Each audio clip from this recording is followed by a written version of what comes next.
Everyone, welcome back to my channel Suji foods and vlogs.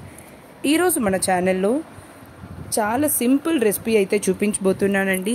One pot recipe అని కూడా చెప్పచ్చు. సింపుల్గా సాంబార్ అయితే చూపించబోతున్నాను. ముందుగా ఇలా ఒక చిన్న సైజ్ కప్తో అయితే నేను కందిపప్పుని బాగా వాష్ చేసుకొని నానబెట్టుకున్నానండి ఒక హాఫ్ అన్ అవర్ పాటు. ఇలా కందిపప్పు నానబెట్టుకోవటం వల్ల ఏంటంటే మనకు తొందరగా ఉడికిపోతుందండి. సో అందుకనే నేను కందిపప్పుని ఎప్పుడు నానబెట్టుకునే పప్పు అయితే చేసుకుంటానండి. ఇలా ఈ నానబెట్టుకున్న కందిపప్పునైతే ఇలా ఒక ప్రెషర్ కుక్కర్లోకి అయితే యాడ్ చేసేసుకోవాలి. ఇందులోనే కొద్దిగా పసుపు కూడా యాడ్ చేసుకోవాలి. ఇప్పుడు వీటికి కుక్కర్ మూత పెట్టి ఒక 4 to 5 విజిల్స్ వచ్చే వరకు చక్కగా ఉడికించుకోవాలండి. మీకు పప్పు నానబెట్టుకునే టైం లేకుంటే డైరెక్ట్గా కూడా చేసుకోవచ్చండి. చూసారా పప్పు అంతా ఎంత చక్కగా ఉడికిపోయిందని.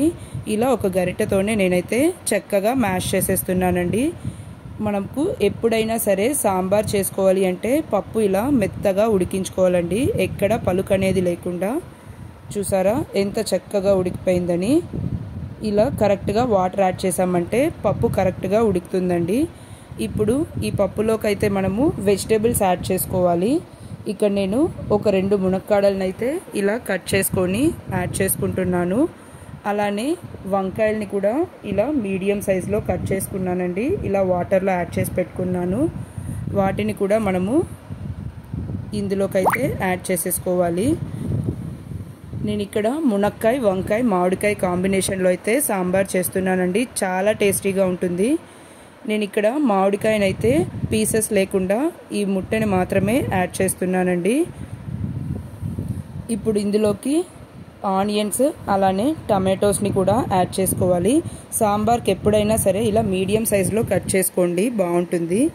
ఇందులోనే కొద్దిగా చింతపండు రసం కూడా యాడ్ చేసుకొని అంతా బాగా మిక్స్ చేసుకోవాలండి.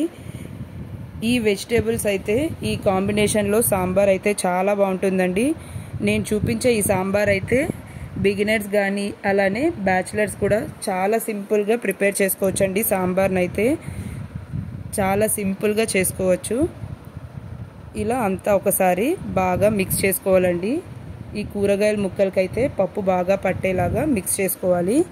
ఇప్పుడు ఇందులో మన సాంబార్కి తగ్గట్టుగా కన్సిస్టెన్సీకి వాటర్ అయితే యాడ్ చేసుకుంటున్నానండి. ఇక్కడ నేను ఒక 1.5 కప్ దాకా వాటర్ యాడ్ చేశాను. ఇప్పుడంతా ఒకసారి బాగా కలుపుకోవాలి.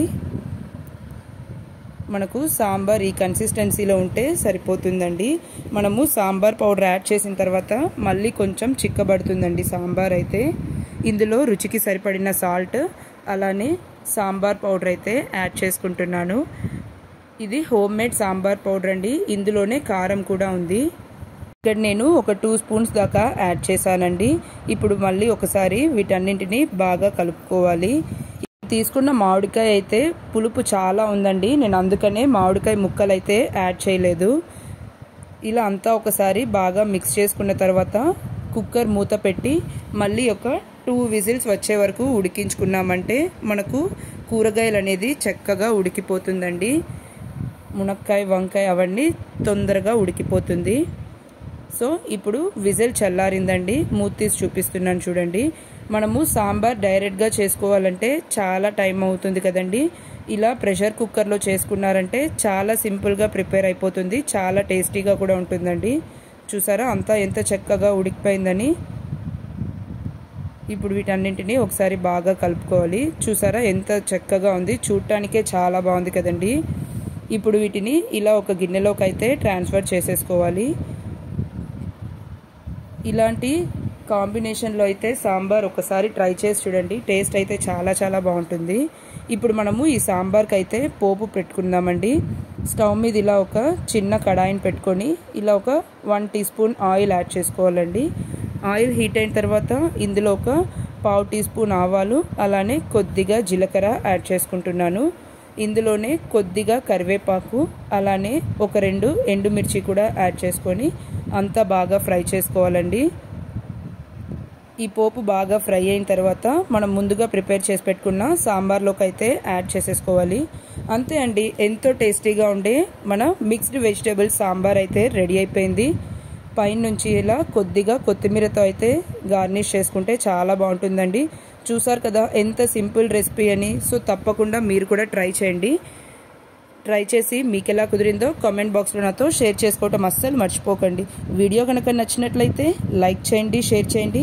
అలానే మన ఛానల్ని అయితే సబ్స్క్రైబ్ చేసుకొని సపోర్ట్ చేయండి. Thanks for watching. మళ్ళీ ఒక ఇంట్రెస్టింగ్ వీడియోతో మీ ముందుకు వస్తానండి. Please like, share and subscribe to my channel.